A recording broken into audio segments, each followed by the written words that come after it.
आज महाराज धार्मिक परिवारों में बड़ी समस्या है। धार्मिक परिवारों में समस्या इस बात की है कि खान पान इतना अशुद्ध हो गया है कि जो वैष्णव परिवार हैं उन्हें एक बात की बड़ी चिंता होती है कि हमारे परिवार में ठाकुर सेवा, संत सेवा, गौ सेवा होती है, कथा कीर्तन होता है, संतों का आवागमन भी होता रहता है, और कहीं आधुनिक हिसाब किताब की आज के जमाने की बहू आ गई तो कहीं ऐसा न हो कि ठाकुर सेवा, संत सेवा और घर के सारे पवित्र संस्कार ही नष्ट हो जाए। ये चिंता वैष्णव परिवारों में रहती है पुत्र के प्रति के वैष्णव संस्कार संपन्न कन्या हमारे घर में पुत्र वधू के रूप में आवे, ये चिंता उनको रहती है, ये इच्छा होती है। ठीक इसी प्रकार से वैष्णव परिवार की जो कन्याएं हैं उनके लिए भी बड़ी समस्या है। वैष्णव परिवारों में बड़ी चिंता रहती है, बेटी को कहां भेजें।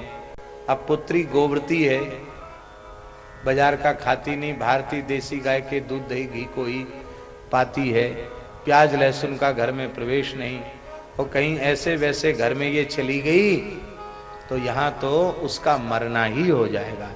इन पवित्र संस्कारों को वो छोड़ नहीं पाएगी और इन संस्कारों का संरक्षण वहां कर नहीं पाएगी, और स्वाभाविक है उसको पीड़ित किया जाएगा, तो हो सकता है वो आत्महत्या कर ले।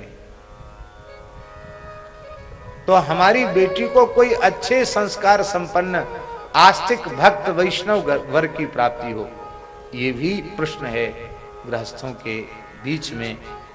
तो इसका समाधान भी गो सेवा से सब। इससे एक बात और सिद्ध होती है, वो बात ये है कि किसी बालक को विवाह की इच्छा हो तो नित्य गो पूजन करे, गोग्रास दे, गो परिक्रमा करे, तो उसको सुंदर कुलीना, सुंदरी पतिव्रता कन्या पत्नी के रूप में प्राप्त हो जाएगी, उसका विवाह हो जाएगा।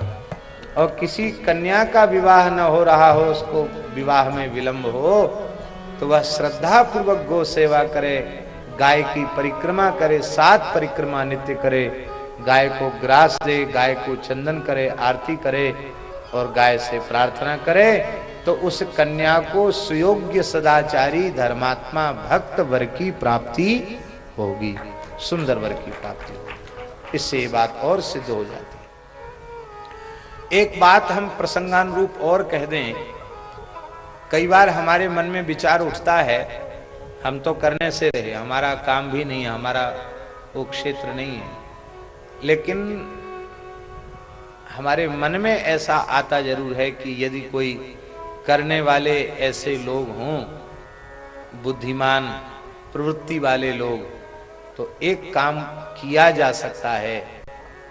हम अंतर्जातीय विवाह का समर्थन तो करते नहीं, हम तो वर्णाश्रम धर्म के पूर्ण निष्ठा पूर्वक आदर करने वाले हैं।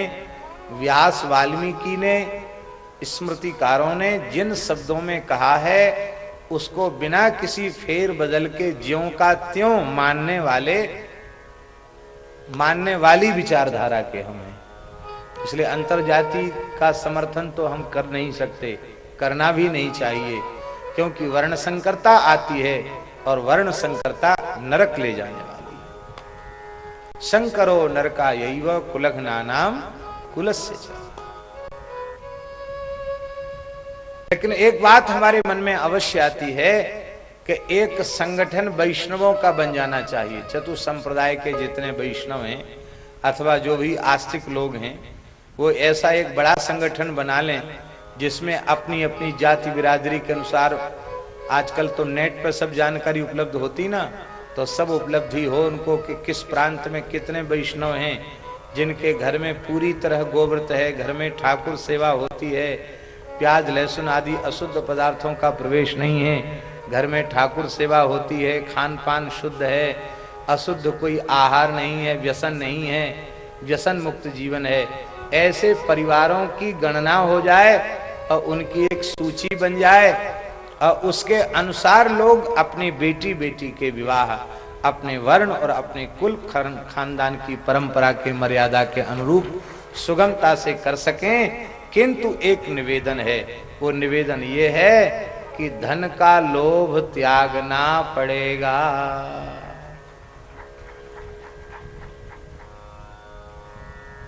बोले बहू थोड़ी सी लड़के से 19 नहीं 10 ही आ जाए कोई बात नहीं, लड़का खूब सुंदर है तो लड़की भले कैसे, धन ज्यादा आना चाहिए। इस दुष्प्रवृत्ति का त्याग करना पड़ेगा।